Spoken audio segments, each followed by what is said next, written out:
Yes, welcome students. Today we are going to discuss on our fourth unit asynchronous sequential circuit. So almost we are in the end of the semester.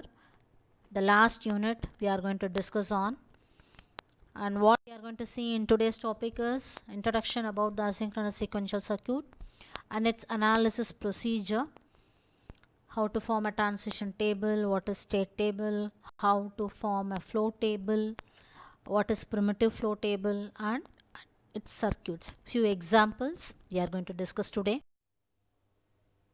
Before seeing what is asynchronous circuit, we will see what is a sequential circuit. So we know that sequential circuit was discussed in the third unit.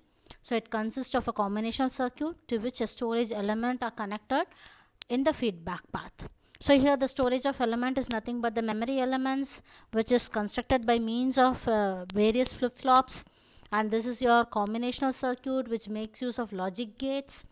So through the feedback path you are going to get the memory stored element, which is the binary value, and accordingly the output is going to get changed. So this is going to be, and moreover, in case of your sequential circuit, we apply clock pulse, and this clock pulse is going to be applied simultaneously to all the flip-flops, or in some cases first flip-flop alone you will be applying the clock pulse. From the output of the first flip-flop, the next stage is going to take as a clock pulse.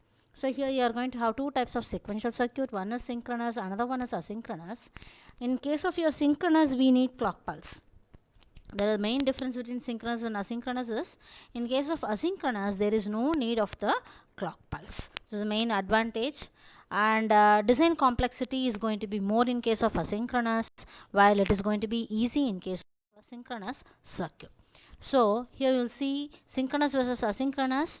So synchronous sequential circuit is going to be work on the periodic train of clock pulses, and it is much easier to design, whereas asynchronous sequential circuit doesn't need any clock pulse, and internal states can change at any instant of the time when there is change in the input variable. Have better performance but hard to design due to the timing problems. So this is the block diagram of your asynchronous sequential circuit.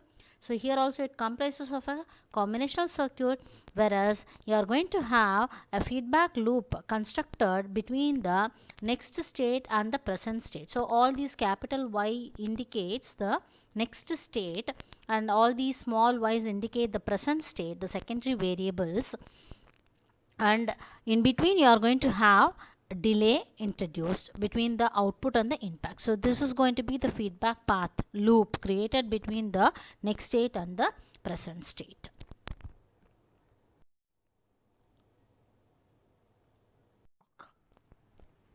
So as I said, your asynchronous circuit is going to have n number of input variables as well as n number of output variables. Delay elements are nothing but short-term memory units, may not really exist due to original gate delay. Sometimes there won't be delay also, and you are going to have two variables. One is secondary variable, which refers the current state or the present state, and it is represented by small y, and the next is excitation variable or the next state, which is represented as capital Y, and this may have some delay in response to the input changes.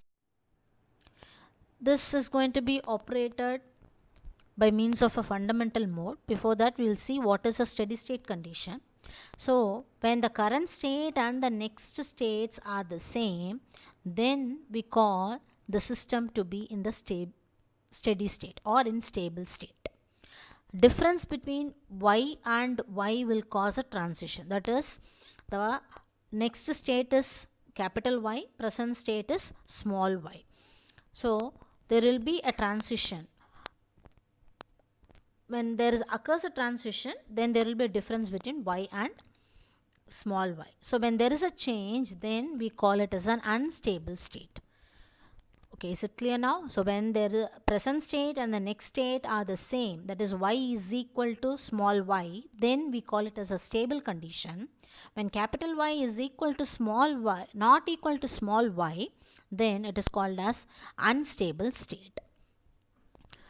The fundamental mode of operation is no simultaneous changes of two or more variables is possible. The time between two input changes must be longer than the time it takes the circuit to be stable state.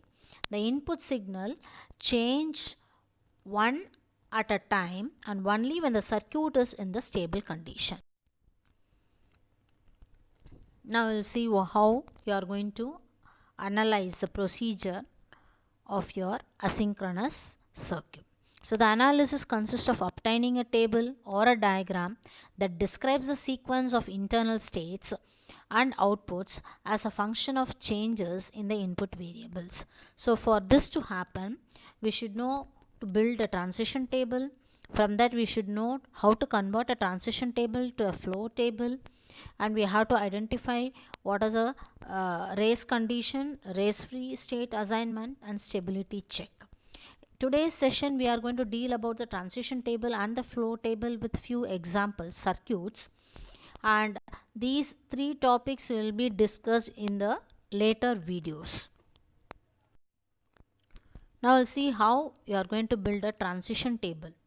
A transition table is useful to analyze an asynchronous circuit from the circuit diagram. How we are going to form this transition table is determine all the feedback loops in the circuit. Mark the inputs with a smaller yi and the outputs with capital Yi of each feedback loop. Derive the Boolean function of all the y's, that is for the next states. Plot each y function in a map and combine all the maps into one table. Circle those values of y in each square that are equal to the value of y in the same row. So this is how you are going to form the transition table. So transition table will similarly look like a K-map, but you are going to have different Boolean functions. For different Boolean functions, you will be having different K-map tables. Finally, you have to combine those tables to form a single table. That single table is referred as a transition table.